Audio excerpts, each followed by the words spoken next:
Hi, I'm Andy Miocha and you are watching A News. Here are the headlines. Ukrainian and Russian delegations start first direct peace talks in more than 3 years of war. The 6th European Political Community Summit opens in Albania's Tirana, bringing together 47 leaders. Donald Trump has wrapped up his tour of the Gulf nations with a final stop in the United Arab Emirates.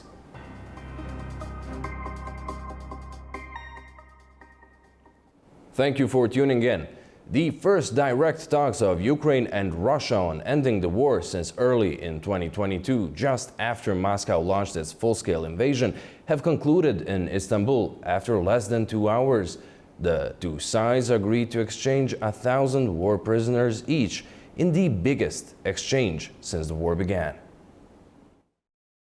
For the first time in more than 3 years, Russia and Ukraine met face-to-face in Istanbul for direct talks, as international pressure mounts to end the deadliest conflict in Europe since World War II. The meeting concluded after less than 2 hours. Turkish Foreign Minister Hakan Fidan opened the talks with a strong call for an urgent ceasefire. This meeting is the first direct contact between the parties since March 2022. We must seize this opportunity to move forward on the path to peace. Every day of delay causes more lives to be lost. Esteemed guests, as the war continues to take lives, it is critical that a ceasefire be implemented as soon as possible. We also have an opportunity to ensure a ceasefire through negotiations. He added that the talks should pave the way for a future leaders' meeting and confirmed he stayed throughout the negotiations, contrary to earlier reports. Ukraine entered the talks with clear demands: an unconditional, lasting ceasefire, the return of children taken from its territory, and a full prisoner exchange. Ukraine's Defense Minister Rustem Umerov emphasized the goal of finding real paths to a sustainable and just peace, while Andriy Yermak, head of President Zelensky's office, noted that these talks are separate from those held in 2022, indirectly pushing back against Russia's earlier framing. Speaking from Tirana, from 6th European Political Community Summit, Ukrainian President Volodymyr Zelensky reiterated that an unconditional ceasefire remains Ukraine's top priority. He warned that if Russia refuses, it would prove Putin is not serious about ending the war. He also called for close coordination with the US-Ukraine, and its allies accused Putin of stalling and lacking genuine commitment to peace. British Prime Minister Keir Starmer said Putin is not ready for peace as European leaders gathered for talks. German Chancellor Friedrich Merz criticized Putin's absence and pledged new sanctions. NATO chief Mark Rutte called it a serious mistake for Moscow to send a low-level delegation, urging a more serious commitment. Russia was represented by delegation head Vladimir Medinsky, who had met US officials ahead of the negotiations.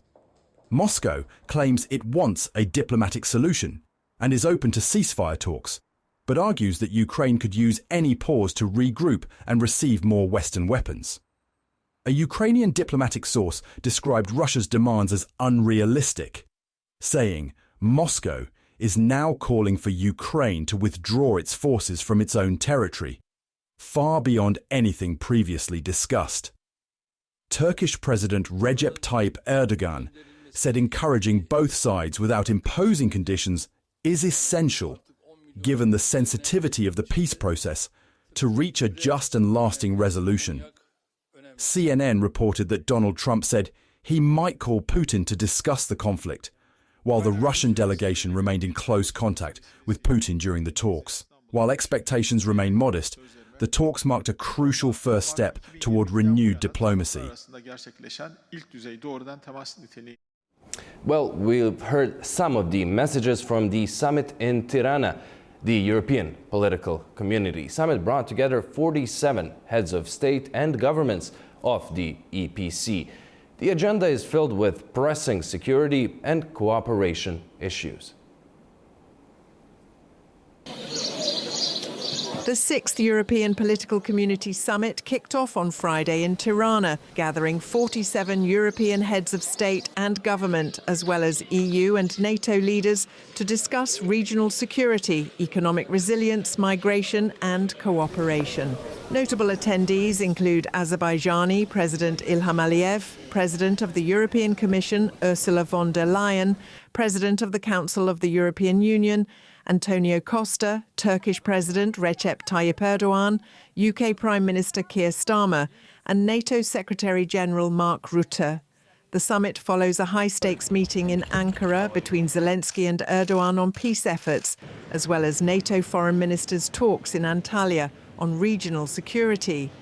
Hopes for renewed negotiations were thrown into doubt after Russian President Vladimir Putin failed to show up for talks in Istanbul, sending instead a low-level delegation of aides. The absence of Russian officials sparked criticism from European leaders. A low-level delegation with this historian leading that delegation, who was also there in the talks in 2022. The ball is clearly in his part of the field now, in his court. He has to play ball. He has to be serious about wanting peace. So I think all the pressure is now on Putin. UK Prime Minister Keir Starmer emphasised the need for unity and stronger action against Moscow. What we saw yesterday and overnight is yet more evidence that Putin is not serious about peace. He's been dragging his heels.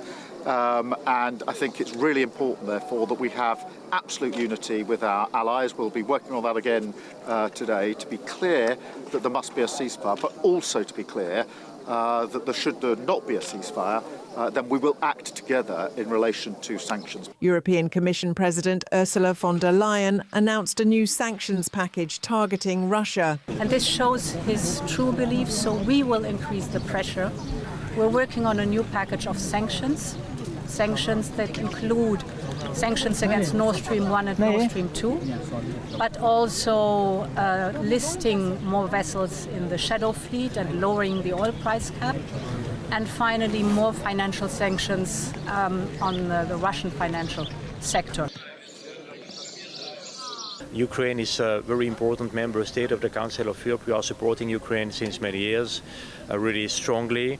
And we had, in the last ministerial of the Council of Europe, the last 2 days in Luxembourg, also the first discussions about the creation of the special tribunal addressing the crime of aggression.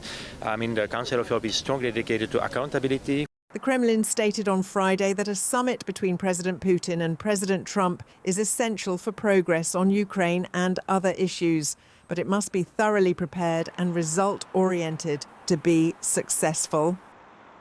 As the EPC summit continues, European leaders are expected to focus on strengthening cooperation, addressing regional challenges and exploring coordinated responses to ongoing diplomatic and security concerns. On the EPC summit in Tirana, we're talking with Ahmed Ali, Director of the Caucasus Policy Analysis Center. Ahmed, welcome. Thank you so much for joining us in the studio. Thank you very much for the invitation. It's a great place to be here. Well, now among more than 40 leaders, what is perhaps the most interesting meeting that took place for the general public here in the South Caucasus region is the meeting of the Azerbaijani and Armenian delegations. What do you make of this meeting, and how much would you say that such meetings contribute to the peace efforts? Well, yeah, I believe that experts from all over South Caucasus, they are going to closely watch these meetings. I believe that there will be quite many insightful, outtakes from that meeting. But the thing is now, expert community, they are in an ambiguous state. Like we all knew what to talk about before 13th March 2025, because up to that moment we knew that there is the text of the peace agreement should be agreed, right? Now there is an announcement that it is agreed but not signed. So we don't know where we are right now. So I believe that this meeting is going to set agenda for the upcoming months, and it's going to bring clarity to the issue that where we are now and where we are going to move forward. So President Aliyev, he announced that there will be a small step strategy. So it means that there will be let's say Azerbaijan will take into account small steps toward Armenia, and those positive messages that Armenia sends to Azerbaijan, Azerbaijan will evaluate them and then act accordingly. But based on the results of this meeting, if there is a certain positive and something bigger than we can expect, and based on that, I believe that, of course, like the President Aliyev might he might change his mind and offer something also in return, and then as a result we can witness that there will be a much more profound change to the process that we are waiting for. But the reality is that right now we don't know where we are right now. Up until the 13th March 2025, we knew that what we are looking forward. Now it's all about implementation of the promises that Prime Minister Pashinyan made. So that's why there should be certain clarity to these issues, and I hope that this meeting will bring certain clarity. Well, in Tirana at the plenary session, we've heard leaders speak on many issues, migration, security, but of course the most focused on issue was Ukraine. We've heard the Ukrainian President Volodymyr Zelensky calling for a ceasefire. What's your general sense of what we could hear in Tirana, all those calls for peace and for continued support to the peace efforts? Well, these days everybody talks about Turkey, right? So President Trump, while traveling to Middle East, he's talking about President Erdogan. President Putin says that he wants meeting in Istanbul. Actually, that meeting took place. And in fact, the Balkans, they're also geographically very close to Turkey, I would say that. So it's in a very small geographical area, we would say that there is a very important, very significant developments are taking place right now. And of course, the EPC, the sole purpose of this, if we say that if there is any sole purpose of this European political community, so that's how to build the post-Ukraine war European security architecture. So of course that's going to be the main issue that everybody is going to talk about. And I believe that since this meeting is taking place basically in the same day that the other meeting is taking place in Istanbul, there will be a lot of related issues. But the most important thing, of course, like what we should expect after the ceasefire or any agreement reached between Russia and Ukraine, and how it will affect South Caucasus nations. Because nobody, literally nobody that I talked to, I mean international expert committee representatives, diplomats, nobody expects that once there will be some certain like the ceasefire in Ukraine-Russia war, that will end everything. Everybody is expecting what's going to be next, and I believe that that was the main topic of discussions at European Political Community meeting, also summit also. But there might be other issues, but of course, like it's a developing story, so by the end of the day we might hear something else. Indeed. Thank you so much, Ahmed. Thank you very much. Well, US President Donald Trump has wrapped up his Middle East tour with a final stop in the United Arab Emirates. A number of deals was announced worth more than $200 billion, and the two countries pledged to work together with artificial intelligence. The United Arab Emirates is keen on continuing to expand ties with the United States. That's what President Sheikh Mohammed bin Zayed Al Nahyan told US President Donald Trump on Thursday during a meeting in Abu Dhabi. The announcement follows a pledge to invest $1.4 trillion in the US. Mr. President, the United Arab Emirates and the United States share a strong development-focused partnership. This partnership has taken a significant and unprecedented leap forward, especially since you assumed office, particularly in the areas of the new economy, energy, advanced technology, artificial intelligence, and industry. A testament to this is the UAE's plan to invest in the US in these sectors through the UAE investment bodies at a total value of $1.4 trillion over the next 10 years. We will work very hard to deserve it. I have absolutely no doubt that the relationship will only get bigger and better. Your relationship and mine can't get better, so I can't say it's going to get better because it's at the highest level it can be. Trump visited the UAE's capital city on Thursday, the last stop of a tour of the Gulf states after visiting Saudi Arabia and Qatar. The US president also said that he will probably return to Washington on Friday, although he said his destination is still unknown. Trump had earlier hinted that he could stop in Istanbul for talks on Ukraine. Thank you very much. The US is expected to ease sanctions on Syria in the coming weeks after Donald Trump announced he would lift all sanctions at the request of Saudi Arabia's Crown Prince. US Secretary of State Marco Rubio said waivers under the Caesar Syria Civilian Protection Act would be used, allowing partial relief without full congressional repeal. Speaking in Turkey, Rubio said that the US aims to support Syria's recovery after 13 years of war. The core of these sanctions are statutory under the Caesar Act. I've had members of Congress in both parties ask us to use the waivers authorities in that law, and that's what the president intends to do. Those waivers have to be renewed every 180 days. Ultimately, if we make enough progress, we'd like to see the law repealed, because you're going to struggle to find people to invest in a country when in 6 months sanctions could come back. We're not there yet. That's premature. I think we want to start with the initial waiver, which will allow foreign partners who wanted to flow in aid to begin to do so without running the risk of sanctions. I think as we make progress, hopefully we'll be in a position soon or one day to go to Congress and ask them to permanently remove the sanctions. Japan's economy shrank at a faster pace than expected.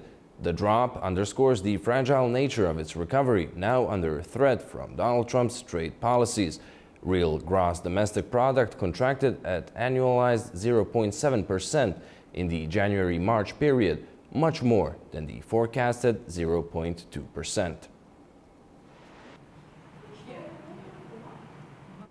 Staying with finance, the S&P 500 has fully erased its yearly losses, adding nearly $8 trillion in market value since the low point of April 8. Analysts are calling this a remarkable comeback. Joining us from London to talk on the state of the global markets is Ricardo Evangelista of the Active Trades Group. Welcome. Thank you so much for joining us. First off, what do you make of the S&P 500 rebound? How often do we see such comebacks? Hi, good afternoon. We don't see these comebacks often, but then again, we don't see unexpected announcements like the Liberation Day announcement of blanket tariffs on all countries from a US president. We don't see those often as well. So what we're seeing now with the S&P 500, with this extraordinary, as you said, recovery, is a reflection of the extraordinary pivot from the US administration. So President Trump pretty much walked back almost all the tariffs he had imposed previously, especially on China, where he reduced tariffs by over 100%. So I would say that it's extraordinary, it's unusual, but it is normal considering the new circumstances. Since the 3-month tariff truce was announced between US and China, some of the fears have been alleviated. What are your predictions on what trends are likely to follow if the truce indeed holds? Yeah, it's always harder to make predictions than to analyze what's in the past. Look, I would say that it's a cliche, but I would say expect the unexpected. That should be our stance right now. Donald Trump showed that he is liable to shift direction when he's under pressure from the financial markets, both stock markets and also treasury yields. So we can perhaps rely on the financial markets to act as a regulator for perhaps the more erratic aspects of US economic policy. Nevertheless, as I said, expect the unexpected with an emphasis on a positive outlook. So I would expect the markets to remain as they are right now, with a healthy level of risk appetite. So stock markets are likely to continue to find support.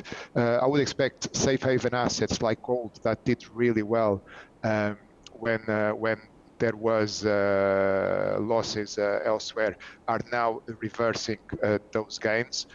So I would expect things to continue, but I would also expect volatility to remain in the cards, with President Trump and his administration likely to pivot at some point in a not too distant future and to announce measures that will be unexpected, and then the markets will react, and then probably there will be a retraction of some of those measures. So these are the new dynamics. Expected the unexpected, but also there's a positive side here, which is that the US administration is willing to adjust its policies according to the pressure exercised by the markets. Well, Ricardo, thank you so much for joining us and sharing your insights. Sure, it was my pleasure. Thank you.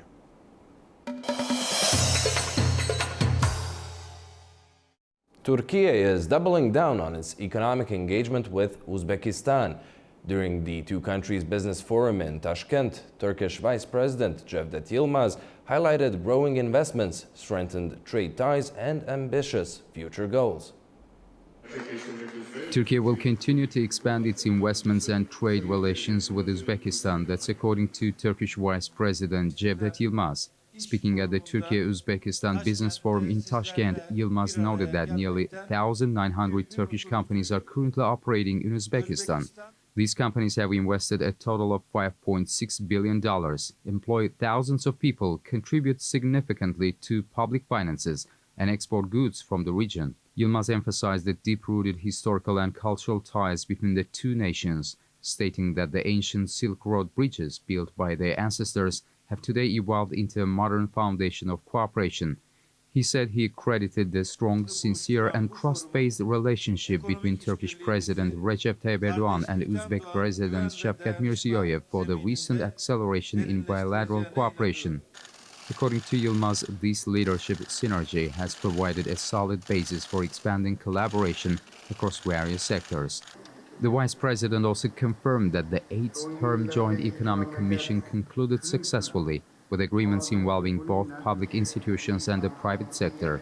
A major outcome was the expansion of the preferential trade agreement, aimed at covering more goods and boosting overall trade volumes. He said that steps are also being taken to improve bilateral and transit road transport, specifically by eliminating the need for transit permits. Yilmaz said that harmonizing bureaucratic processes and physical infrastructure will lower costs and enhance the competitiveness of private companies. While trade between the two countries currently stands at $3 billion, Yilmaz acknowledged that this figure remains below potential. The target, he said, is to increase it to $5 billion in the short term and eventually reach $10 billion, driven primarily by the private sector, with governments ensuring a conducive environment for businesses. The forum also saw the signing of the 8th Term Joint Economic Commission Protocol and a comprehensive 82-article action plan. This agreement spans several strategic sectors, including trade, investments, transportation, energy, agriculture, and industry. Uzbekistan is preparing to bring its companies to global markets. The country is one step away from joining the World Trade Organization. Our Fariza Kalimurzina has more. President Shavkat Mirziyoyev has instructed the government to accelerate Uzbekistan's accession to the World Trade Organization. He has called for the adoption of about 15 legal acts and updates to several key laws. Officials have also been told to finish talks with 9 WTO member countries that Uzbekistan has not negotiated with before by the end of this year. Uzbekistan entered the active phase of WTO accession in 2023. Since then, there have been 4 working group meetings where experts addressed over 500 issues. Bilateral negotiations were held with 33 countries and 24 of those have already been successfully concluded. As part of the preparation, significant work has been done to align national legislation with WTO standards. This includes the adoption of certain new laws, 10 presidential decrees and resolutions, 19 cabinet resolutions, and 10 interdepartmental regulations. In a major shift, the exclusive rights of 6 state-owned enterprises have also been eliminated. The WTO currently includes 166 member countries and regulates about 98% of global trade.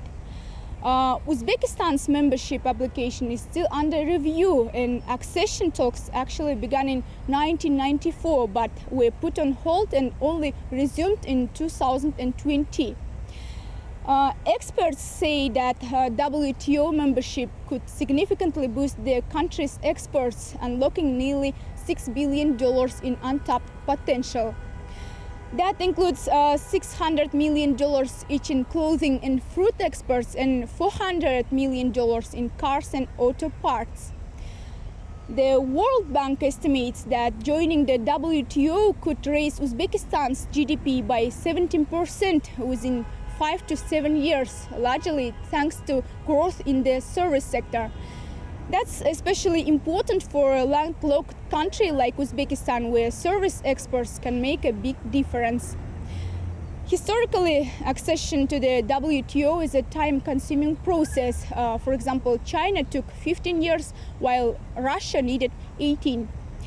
The more complex country's legal and policy framework, the longer it tends to take. But Uzbekistan is aiming to finish the process by the 14th WTO Ministerial Conference, which is scheduled for 2026 in Cameroon. Fariza Kalimurzina, A News, in Almaty, Kazakhstan. The comprehensive free trade agreement between the Eurasian Economic Union and Iran officially came into effect.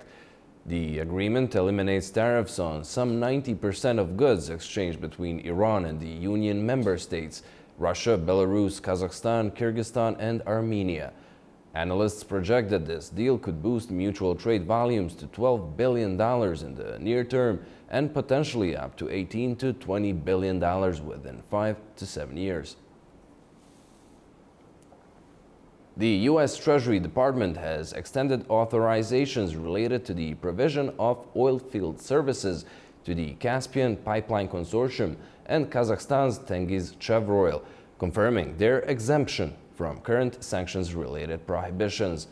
CPC is the largest route for transporting oil from the Caspian region to global markets. The main pipeline, stretching 1,500 kilometers, connects oil fields in western Kazakhstan to the Russian Black Sea coast, where oil is loaded onto tankers via the CPC's marine terminal. Major shareholders of the consortium include Russia, Kazakhstan, Chevron, Lukoil, ExxonMobil, Rosneft's joint venture, and Shell. An Afghan delegation is in Tajikistan for meetings on the Central Asia-South Asia power transmission project, meant to link the Kyrgyz and Tajik energy systems with Afghanistan and Pakistan. Our Tamim Bahiz has the details. A high-level Afghan delegation led by Dr. Abdul Bari Umar, the CEO of the Afghanistan Breshna Shirkat, the country's national power utility, is in Tajikistan this week to participate in a crucial regional meeting on the CASA 1000 project. The meeting, hosted in the capital city Dushanbe, brings together key representatives from Tajikistan, Kyrgyzstan, Afghanistan and Pakistan, along with international partners such as the World Bank, the Islamic Development Bank and other global institutions. The CASA 1000 project is one of the most ambitious regional power transmission initiatives, aiming to deliver surplus hydroelectricity from Central Asia to energy-hungry South Asia. The 1,300-kilometer transmission line passes through Afghanistan, making it a central player in the project. During the meeting, participants are reviewing the current status of the project, discussing obstacles and developing strategies to fast-track implementation. The agenda includes technical evaluation, updates on construction progress and financial planning. The Afghanistan Breshna Shirkat reaffirmed its commitment to completing and commissioning the project with continued support from international financial institutions. Beyond energy, CASA 1000 is expected to strengthen political ties and boost sustainable development across the region. This is Tamim Bahiz in Kabul for A News. The South Caucasus region's largest agricultural and food industry exhibitions, Caspian Agro and Interfood Azerbaijan, successfully concluded in Baku. Celebrating its 30th anniversary, Interfood this year placed special focus on food security and innovation. The region's largest agricultural and food event once again brought together thousands of visitors. The Caspian Agro and Interfood Azerbaijan exhibitions, held in Baku, concluded today. This year as well, innovations in the food industry and issues of food security were in the spotlight, with efforts focused on finding solutions. In the context of global food crises and climate change, food security has become even more relevant. Interfood, in response to these challenges, places great emphasis on promoting healthy products with traceable origins. Every day, we, as the global community, waste 1 billion food servings. 1 billion food servings. And the number of people who are food insecure is 700 million. Just a little above that. So if we stop wasting that food, we can actually feed all these people. So all these things make a contribution to climate change. Azerbaijan's most prestigious food industry exhibition, Interfood Azerbaijan, is celebrating its 30th anniversary this year. Since its launch in 1995, the exhibition has become a key platform for innovation and international cooperation in the food and beverage sector. In its anniversary year, the exhibition has expanded in scale. Nearly 300 companies from over 25 countries are showcasing their products. Every year our companies sign profitable agreements, sign contracts. This year we came with a large company. As part of the exhibition, we have already signed a contract of one of our enterprises for $10 million. Visitors are presented with a wide range of goods, including dairy and meat products, beverages, canned foods, organic and GMO-free items, as well as safe food processing technologies. We are growers and backing material, like fresh orange. We own our orchard. It's around 3,000 acres. Our total production for citrus, olive citrus, it's around 65,000 tons. Interfood serves not only a commercial, but also an educational mission. Within the framework of the exhibition, culinary shows, tastings, and professional seminars are held. This year, special emphasis is placed on food certification, digital traceability, and testing technologies. This year we have a pavilion here with 8 local companies. As Aspromo, our main mandate is promote non-oil sector experts from Azerbaijan. And usually, starting from 2016, we are attending many trade fairs around the world. At the same time, today our company is participating on Saudi Food Expo in Riyadh, Saudi Arabia, and also in Russia, in Kazan. So the main purpose of the exhibitions is to get contacts for our exporters with the local importers. But today in Baku we have also many buyers and importers from the other countries. For 30 years, the exhibition has been tracing the journey of food from farm to table, and it continues its mission today, laying the foundation for a healthy future and promoting Azerbaijan's food industry on a global scale. Well, that's all we have for you for now. Thank you for watching and stay tuned to A News.